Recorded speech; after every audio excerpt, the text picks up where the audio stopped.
everybody. I'm always worried about, hopefully you can hear me, I'm always worried when we're talking about introduction and they say my name and this big, I'm going to say a few words. Being part of a Black community and a large family, a few words is hard for us, but I'll work really hard on it. So thank you for inviting me to say a few words on the last day of the conference. I'm assuming that the previous days have been exciting, lots of good work that's happening. I do have a deck, a slide that I tend to speak from, but those of you who I've seen and know will have seen many of the same things that I talk about when we're talking about building the ecosystem for leadership. My name, as was said, is Eldon Holder Sr. I work at the federal level, and as I look up to the screen and notice folks were talking about the entrepreneurship program and the minister and the parliamentary secretary, I'm reminded that many, many years ago, I think 2018 or so, before COVID, a lot of these conversations with those very people were happening. And I'm remarking on that because a lot of what we're talking about today in terms of leadership is about the capacity to continue to work with some of those folks on screen. I'm only talking about the federal leaders, politicians. They are part of building this ecosystem. It's the first ever federal Black entrepreneurship ecosystem conference. You will never have the chance to say first ever. We're hoping that there will be many, many more of that. And so I'm really privileged to be able to say a few remarks as it relates to leadership and how do you build and sustain leadership in Black communities writ large. I know the focus is on business today, but my work, my effort at the federal level, currently I'm responsible for something called the legislative review of the Employment Equity Act legislation. And that is an important legislation in that it touches many of the things and work in the workplace that the four designated groups, so Indigenous, persons with disabilities, women, of course, and this all catch-all category called visible minorities. So some of you in this room will know a little bit about that term. You've commented on it. And right now there's a legislative review on the Employment Equity Act, and I'm privileged to say I'm the executive director on that review. It's being supported by an extensive task force that's going around talking to various communities on what they think and the extent to which Blacks in this particular conversations feel that they've been served by the Employment Equity Act as it relates to inclusion, barriers, et cetera, et cetera. And I just wanted to take the opportunity to flag that because as business people, everything we do links to building capacity and giving each of you a fairer shot to demonstrate what we all know we have and have always had: good ingenuity, perseverance, persistence, know-how, and all of that is part of the leadership dynamic of building a stronger, more productive, more inclusive Canada. So as we kind of talk today, I just want us to, I know we're talking about the business aspect, the entrepreneurial aspect, the funding that's been supporting, that's been geared to supporting business capacity in Canada, but it's a broader kind of work. I would say, before getting into as part of my remarks on the slide, I would say that overall, there has been about maybe $700 million in the last 3 years that's been invested in various capacities to Black communities. This is a portion of it.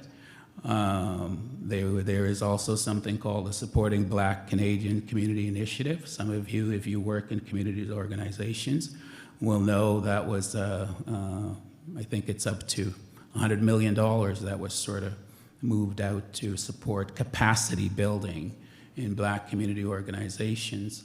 You will have heard recently that there is a Black Endowment philanthropic fund of $200 million just for Black communities as well. So I also, prior to leading up the Employment Equity Act that I just spoke about, was responsible for the Supporting Black Canadian Community Initiatives, of which I've just mentioned. So I'm in communities. I'm about building capacity all the time, all day long. And so the whole point is we don't do this disconnected from each other. You're on the economic side, there's a social side. I see there's breakout sessions happening on business, et cetera, but it's all a ecosystem to which all of you play an absolutely important role in the delivery of opportunities and capacities to Black Canadian communities. So like I said, it's a pleasure to sort of be here to kick off the Friday, the last day of the conference.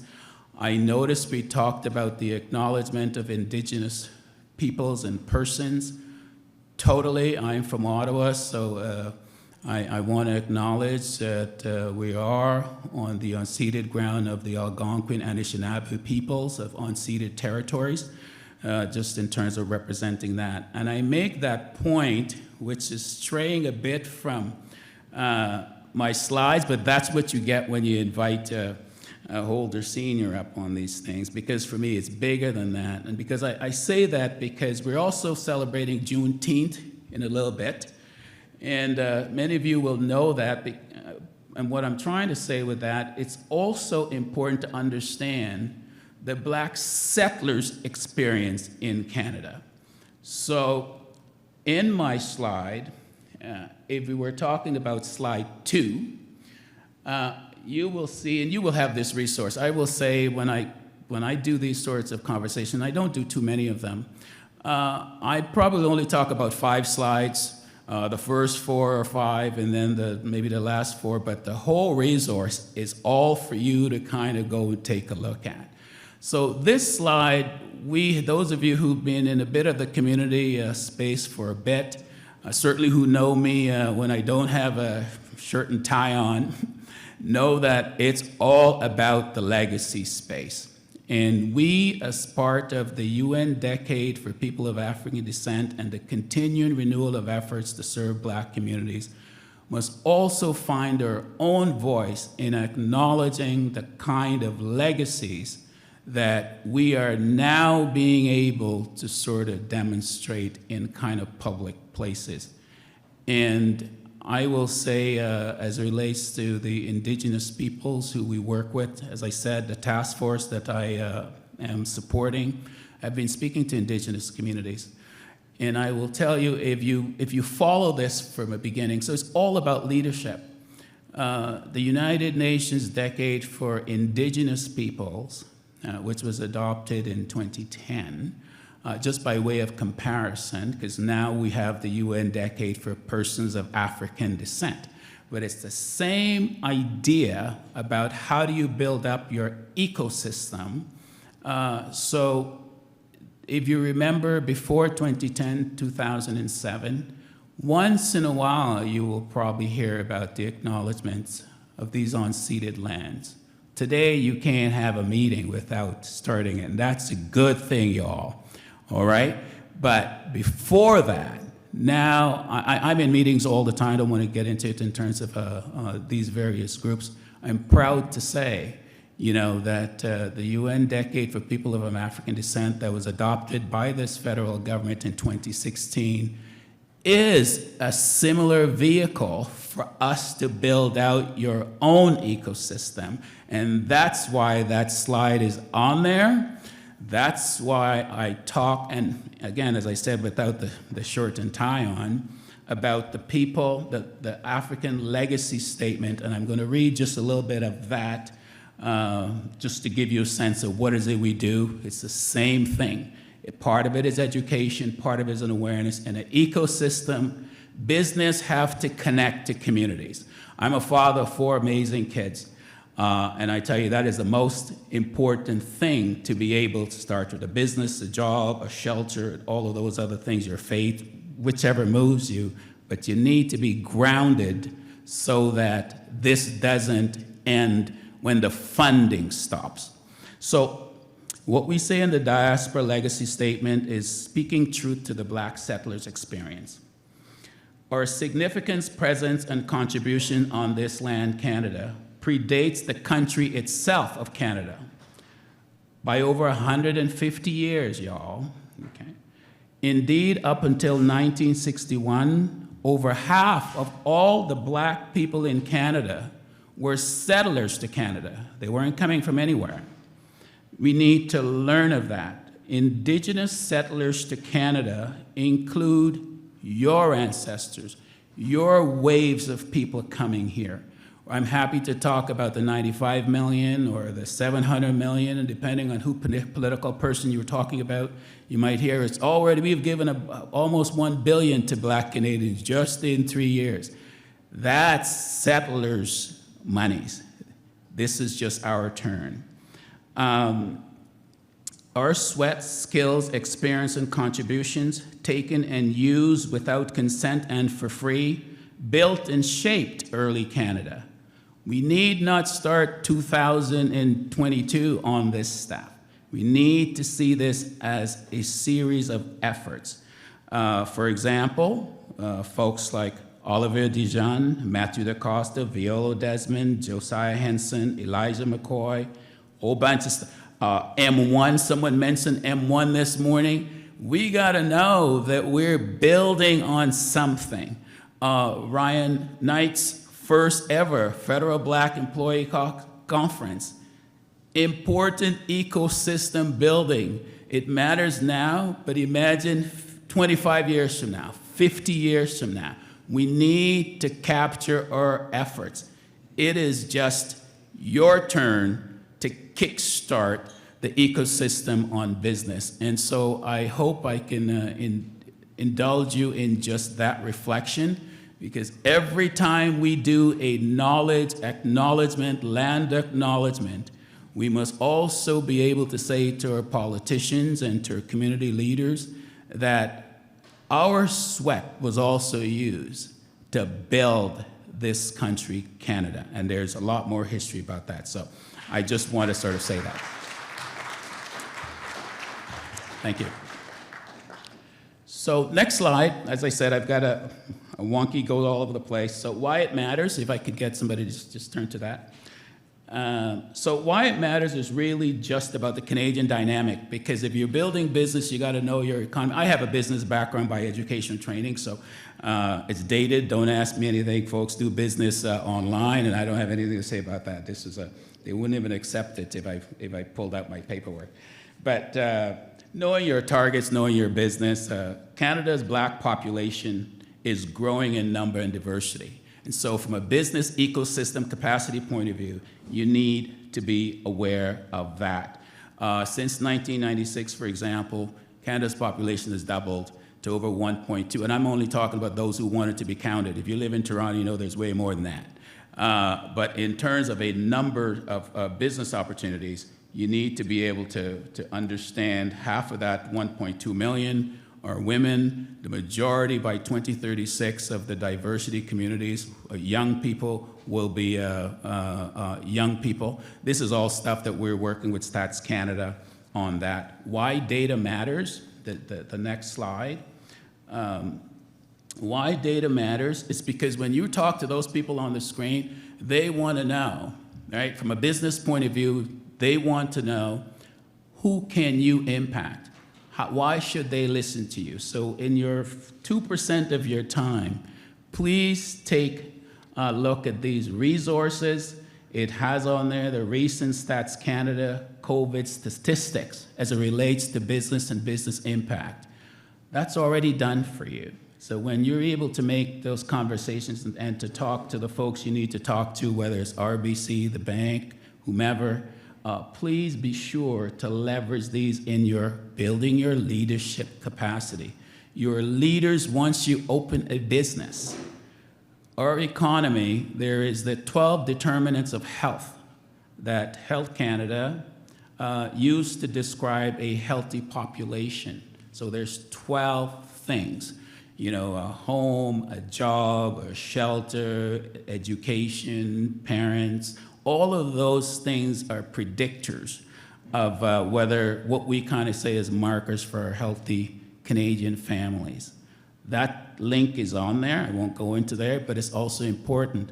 Racism is just something that was added as part of the UN decade. And the fact that there's anti-Black racism, that also slows, retards, harms, and injured. So these are just a few background to kind of better, it's kind of my cheat sheet for standing up here and talk to you. We want to talk about business and key principles of leadership communities. I thought I'm always taking advantage of the stuff that I talk about all the time about Black communities and the opportunities that are in front of us right now. Slide 5 is really where I kind of start getting into the leadership piece, and for that I'm just going to play a little sound if they make, because for me, everything we do is a manual. 7, 8, 9. 1, 2, 3. This, is it good? Can you play that? 4, 5, 6, 7, 8, 9. 1, 2, 3. Where's my where's Riddlin at? All right. This is going to stop. Thank you in the back. This I can't let this song go, right? If you know this rap, you know this cut. This is the instrumental. I put this on here because I want to talk, when we're talking about leadership, everything there's a manual. Everything. If you're selling crack, there's a manual to be the top of the game on crack. If you want to be in a gang, there's a manual to be in a successful gang, right? To get your game on track and not your wig pushed back. Like I said, we're in a suit and tie today, but don't let, this is just a disguise to get me in the club. I'm more at the nighttime is when you would see me, all right? So I'm taking this as a paid day from work to kind of talk about that, but I wanted to make sure that you're not lost on you, that there's a manual of behavior. I describe them as 5 core principles for leadership, your leadership dashboard. And when you have that in mind, how you show up, when we talk about leadership, leading in business, it really does say, like I said on the first slide, it starts with you, one leader at a time, one small business at a time. Collectively, you work to build that ecosystem, but it starts with you. And how you show up will make a difference whether we're talking about business, community organization, a social club, or a lodge. And if I don't say much else that sort of resonates, as we go through the next slide, I'm going to be talking about 5 core principles. Thank you. It's already up there. But those are what I say. We're not going to go through all of those today, but you have the resources. Trust me, how we show up in these spaces of competencies. What's your leadership dashboard? As Black people, we always tend to talk about, and Dr. Robin Walker talks about this, and this is in the slide as a resource, around our individual feeling of ourselves versus the collective feeling of each other. So personal esteem versus group self-esteem. So all of you are winners, stars. You're starting a business, you're growing a business, having some funds to better support those businesses, one aspect, but there's many more things to business. So you're a leader in that space. But these conversations are about capacity in the ecosystem. And capacity in the ecosystem is really how each of us show up in that space. So the 5 that I, from a variety of sort of background, experience, conversations, working in communities, previous to working in the federal government, I've had many stints in the private and nonprofit sector. For example, I was the vice president of the national organization called the YMCA, YWCA. So that's a huge organization where I don't think there's ever a budget that comes out, whether it's provincial or federal, that the YMCA, YWCA doesn't get funding. That's knowing the ecosystem, that's knowing capacity. So, but the core behaviors, 5 of them, keep these in mind. Slide 6. Slide 6 talks about, yeah, thank you. So those 5 core behaviors of what core behaviors, courtesies, accountability, operating as a group, and conflict and dispute resolution. Trust me, folks, we all gonna get into something, all right? We're gonna, whether it's you and your partner on a board, you started it, you brought her on because, or vice versa, you're going to run into that. And good leaders have tools to allow you to sort of move through those issues. Some say, the next slide, that the future is unwritten. It's pretty standard nomenclature language. As a leader, you have to differ. You have to change the narrative. I myself think that the future is really in leaders' hands, and leaders in business and communities is a key part of that. I started at the beginning by saying about something that's concrete, the Indigenous land acknowledgement. That wasn't there this many years ago. It's now everywhere, and it's a great thing. You are at the beginning of that space right now. The future, you can determine what 10 years from now people are saying about the Black settlers' experience in business, in politics, in social justice, in policing, and all of it comes from your ability to function as leaders in the ecosystem that you're in, like you are here today. So I believe the future is really something that each of us have a say in. $700 million or $1 billion, now we need measures, legislation, system change, et cetera, et cetera.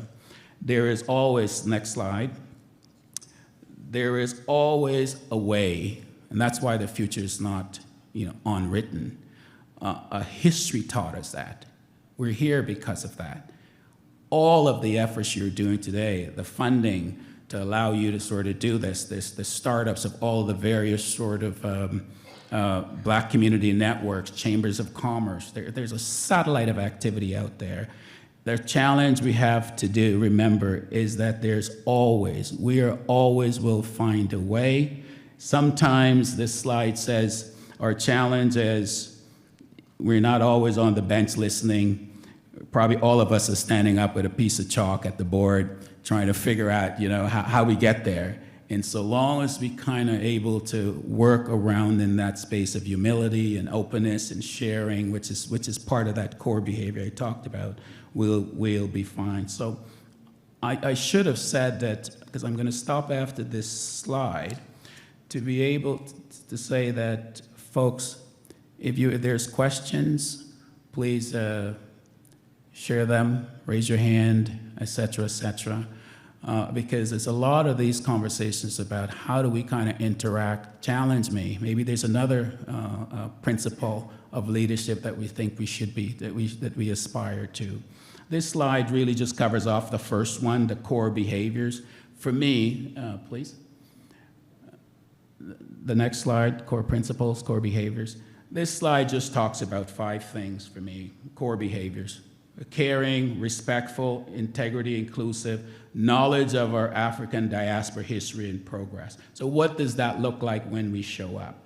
Caring in the overall well-being of all within our diaspora, the respect for different viewpoints, integrity in the way we treat the others in our conversations, the inclusiveness and openness to which we have conversations, all of that, and that embracing of that kind of collective diaspora activity.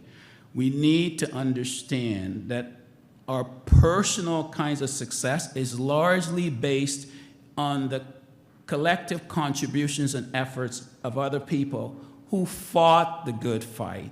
Leadership is recognizing that it's really our turn at bat. And today is a Friday. We're going to have a lot of breakout conversations today. I'm really trying to anchor on a kind of a deeper space that then engages you in the conversations that you will have afterwards. Are you feeling me? Yeah?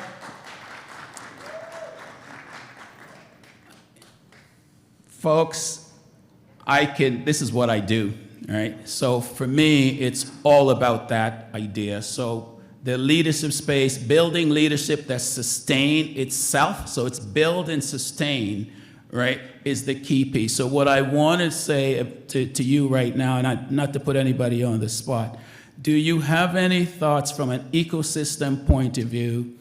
What is it that you need? What is it that if you could put your finger on one thing, what must you have to strengthen an ecosystem? Not your individual business, but working within the ecosystem. Sometimes people say governance. The number one thing we must have is some governance, yeah? Who in charge, you know? So I don't want to give that away, but in general, I'm trying to get a sense. What do you think, if you were giving your five of the kinds of things one must look to, must try to have when you're building an ecosystem? Test. So impromptu. I wanted to jump in at that question because during these 3 days, we've been talking exactly this thing is called the ecosystem, entrepreneurship ecosystem. And a big thing that came up on the Wednesday was cooperative and how do we actually collaborate and work together. So I'm curious, over the years that you've been in this work, what have you seen that's missing, or what was the pushback to the community actually working together as a collective unit? Amen. That's a great question. Always sort of comes up when you start things, but my answer is not really to try and be evasive or anything like that. The first thing I would say, all communities have it, okay? So I'm not going to put my hand on something that says the black community, but I feel you, though. I know what you're saying. I'm saying all community organizations have. It's more pronounced in black communities because we're so used to kind of driving in our own way, right? So we're pretty individualistic. We haven't always been that way, but we know they're not going to let all of us in, so we tend to take our individual singular paths. That's changing. Yep. Oh, that's just bring them on. I mean, I'd rather hear you kind of ask those questions of all the things that I'm talking about. And yeah. One more question here. Okay. Good morning, everyone. My name is Napoleon Ogogbole. I actually represent BIPOC Foundation, which is one of the ecosystem partners. My question to you is with regards to what is the way forward from your experience on how the ecosystem can work together better. This is the first conference. We're based in Alberta, and I'm here today. We have thanks guys. We have close to 30 funded partners. And we're looking for synergy. And I just want to know from your own perspective, what would be the best approach? So that way, like you said, this can go beyond the period of funding. Thank you.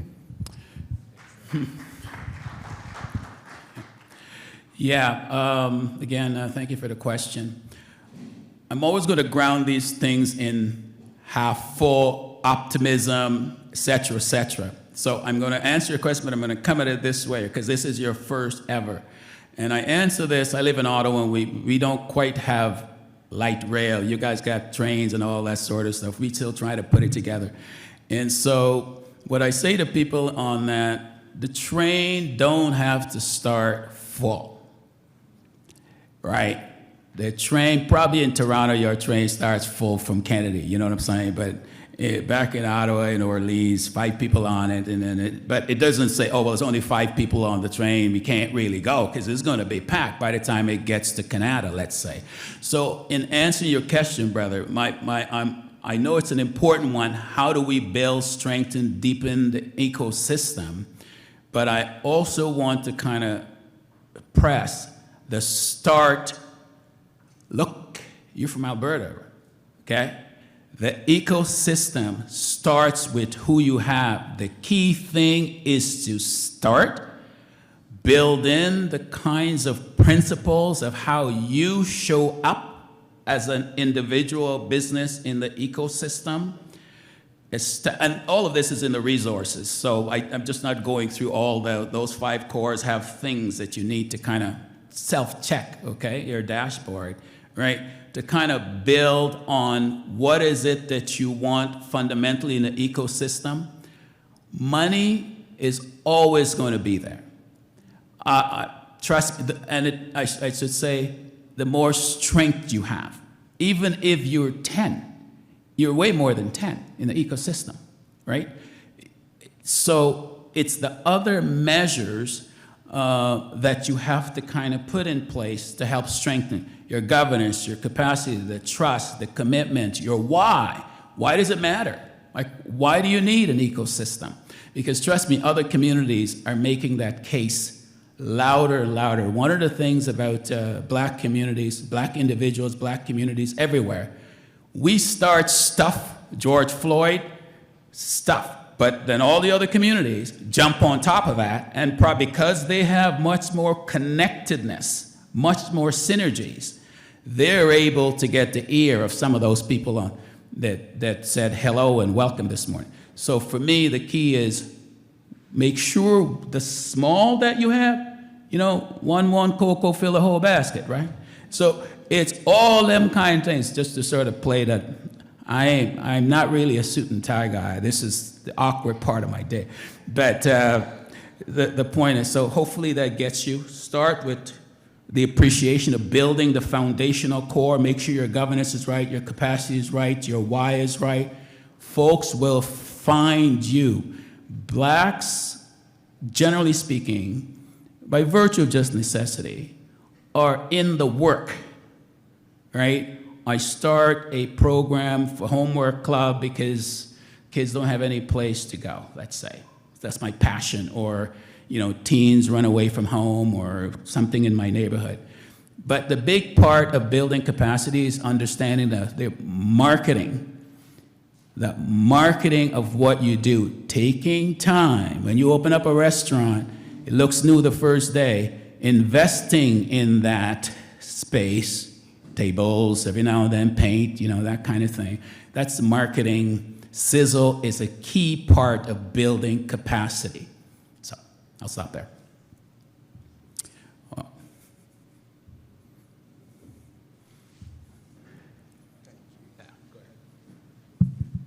Good day, everyone. My name is Favor Nzeribe Okuchukwu, and during your speech, you talked about funding that was coming into the black community, and I was wondering, are there certain industries with research that shows could impact the black community, or that people are really focused on? So Favor, go ahead. So are there certain communities? Yeah, certain industries for people that are, you know, getting into business, getting into technology. You would give advice on maybe focusing on and diving into? I think, thank you, Favor. I think the ecosystem is probably best place to sort of work, and I see Chamber of Commerce folks in the room, like folks who have way more kind of skills in that space in terms of where exactly to go. What I tend to say in terms of funding, let's say, funding in general.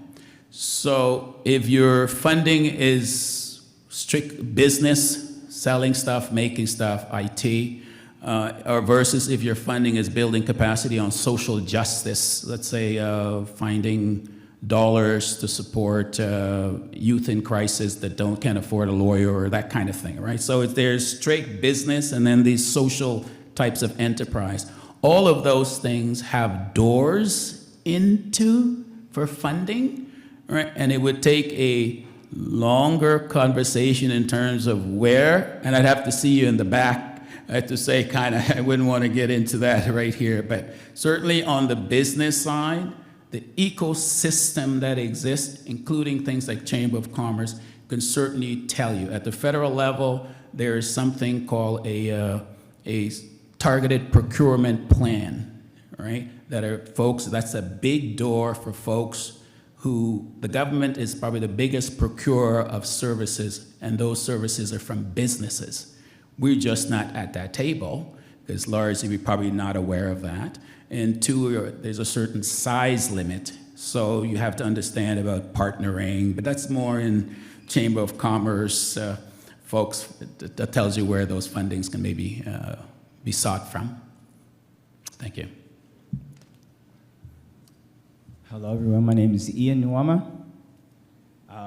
So just to piggyback off of Favor's question, I know you spoke a little bit about where at the federal level there's these big doors.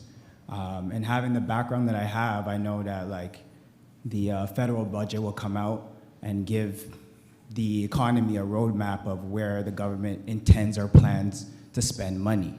The Black ecosystem is, like you mentioned, may not be at that level where we can support the big doors of giving back value to the economy, but maybe picking back off this question, what little door opportunities do you think are top priority for Black people to get in to be able to eventually develop to those big doors? Thank you. I don't know if this is what you intended, Ryan, but you needed to have a breakout workshop on some of that. So look, obviously you know a few things about the budget system and how it works and when it comes out. So I'll only go back to just this year, right? There was a budget that came out this year that talks about where the government is putting its priorities, right? So from a critical path roadmap, that process will start in October. Again, in terms of like what are the priorities that you will see in next April's budget, right? So I talked at the beginning about the Employment Equity Act legislation that that's what I do now.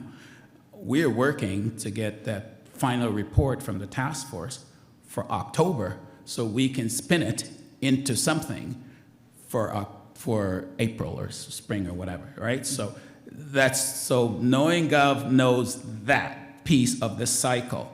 But if you go just in, and I'm not saying it always going to happen because there's lots of things, but in general, that's the roadmap we have on this particular legislation. And you should all be familiar with that legislation and be influencing the people you need to influence.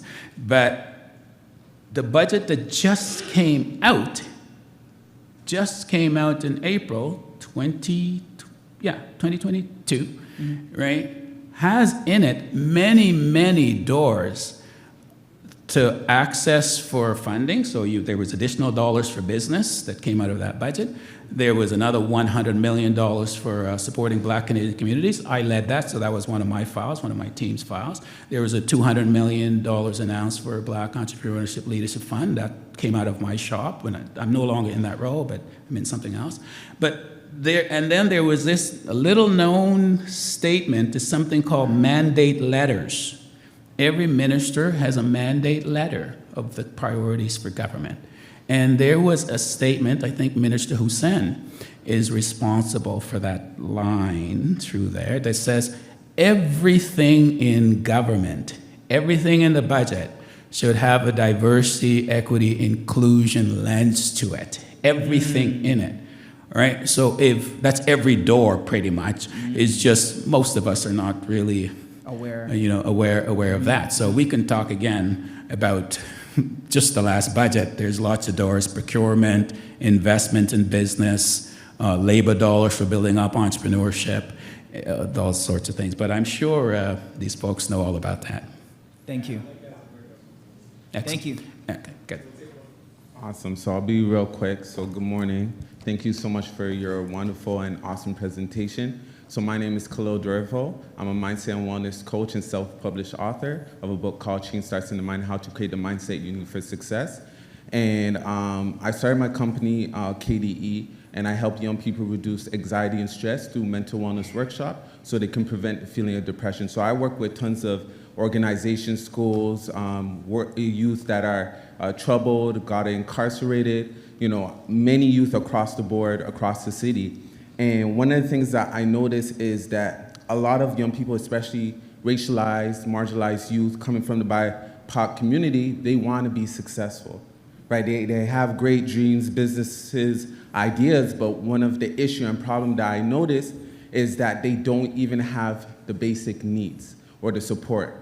And looking at, social determinant of health, when we look at food, shelter, clothing, they don't even have that. So for them to, get to their higher self, when we look at Maslow hierarchy needs, like love and belonging, safety and so forth, right? It's hard for them to even grasp the concept of wanting more.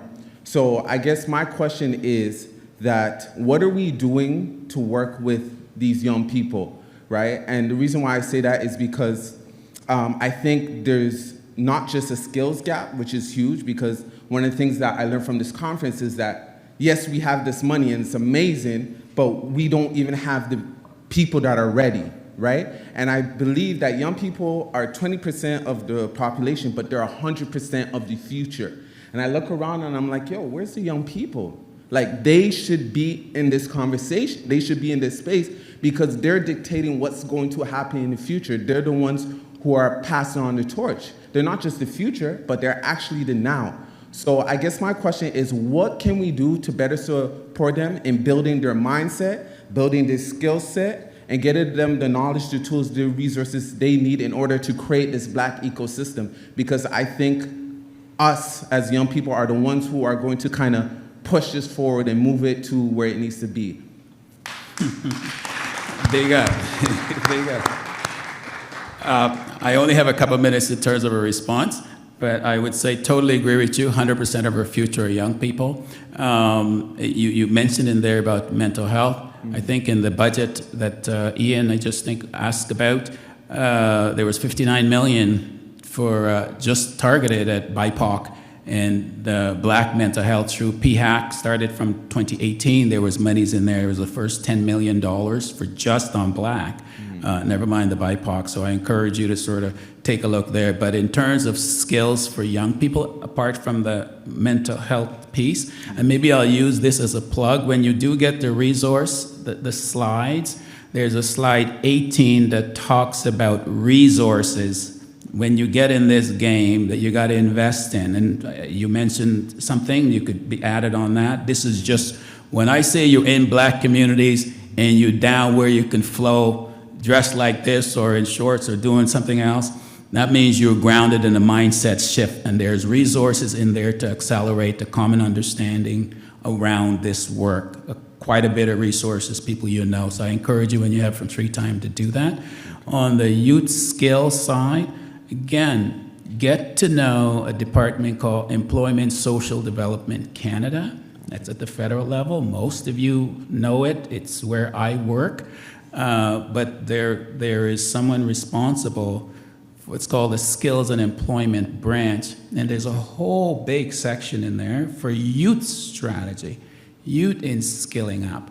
And so they put out a lot of different efforts, investments, supports, capacity. They fund organizations that fund youth, right? It's just how do you get to that BIPOC space? Like our stuff is, there's lots of stuff happening, but there is that kind of unique, special, targeted where we need to create some space for those types of youth that are in inner city, not just inner city, but just kids who want an opportunity. And so they require us working with you as an intermediary who have much more closest access. But unless you have access to folks like me, we're hidden. I don't really do much of these talks. I know somebody who invited me, and I thought I'm going to sneak a couple of minutes because I'm always in pushing first ever efforts.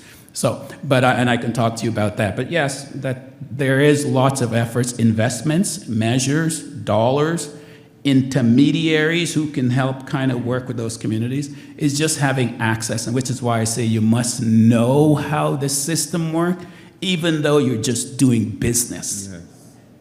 Thank you. 100%. Thank you so much. Appreciate it. Oh, that's my... Hello, Eldon. Bonjour, madame, ça va? Oui, ça va très bien. Excellent. Alors, mon nom est Catsia Peters, entrepreneur. I'm here today to represent CESOC, le Conseil économique et social d'Ottawa-Carleton. So, hi everyone from Ottawa, represent. Okay, I'm going to do this quick. So, what's your take? And this is a great segment to the last comment. What's your take? And I would like to also invite everyone else in the audience to think about this question. So what's your take around intergenerational trauma and post-slavery syndrome, right? How do we deal with the effects of being stuck at a negative place in history, in really moving forward and trusting ourselves, trusting each other, dealing with the lack of self-esteem, confidence, like we've experienced things that are legitimate, right? That makes us feel afraid and not confident in ourselves. And as entrepreneurs, we need to be confident. It's a difficult journey.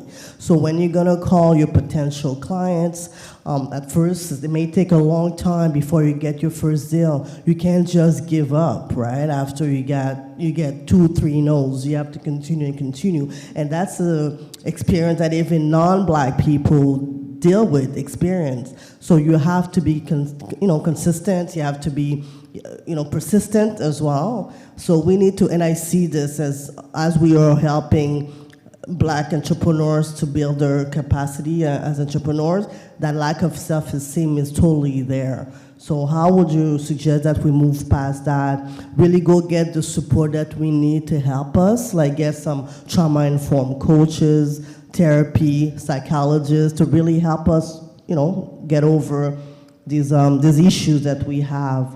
And yeah, that was the question. Listen, guys, I'm watching the time and they have other things. This is fabulous. And Catsia, for those of you who don't know, I remember Catsia. It says how old I am. Had a good little distance. Good to see you again. But I remember when we had, I don't know, maybe even 15, 20 years ago, our first sort of community capacity conversations, and you were the young one. I still am. You were the younger one doing the kind of pass the African stick around. As we, when we get together, we don't really like to give up that mic. But yeah, the trauma piece, we don't like to use the words, right? Because it's sort of triggering in itself. But Dr. Joy DeGruey's work on post-traumatic slavery syndrome, that's a resource in here. That's slide 18, by the way, because it's all an ecosystem of conversations we're having. You're talking about business, so how do you find the confidence?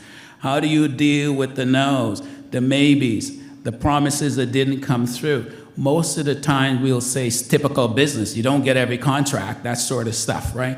But so my short answer comes back to the kind of beginning. It's your collective support system, right?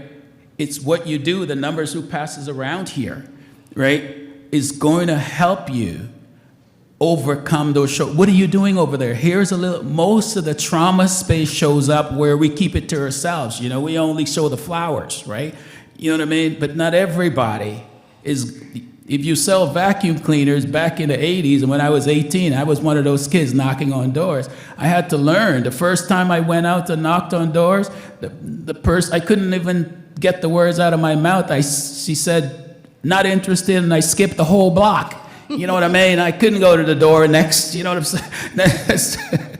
By the end of the summer, I was like the key guy talking to people and making all kinds of, it wasn't never a lot of money, but you know what I mean? The confidence sort of space came from that. So your support network is key to help with the vulnerabilities, and the more you are knowing yourself, like the reason I can rap like this is I know me, you understand what I'm saying? It's not really no job thing. It's just, yeah, I'll play hopscotch outside. I'll shoot, you know what I mean? I played some ball, I did a few things, but your confidence comes from knowing that you belong. And so finally, I'm going to say, as it relates to that answer, just look at the indigenous footprint. Don't try to reinvent too much, right? They're a community. They work together. They don't all agree, There's 4 different, you call indigenous, Métis, Inuit, right? First Nations, right? Like all of those, for those of you, but we say indigenous, okay? But they're solid when they're talking to the government. They're solid about that acknowledgement. So they have that collective ecosystem. So that's what I would say. You're here. Work on that. The 5 principles of core behaviors guarantee you're going to be in a better space because of that. Will there be cheaters? Always cheaters, man. I got enough people who, but when you got your crew, I got my crew. So that's what I would say. Thank you so much. Thank you.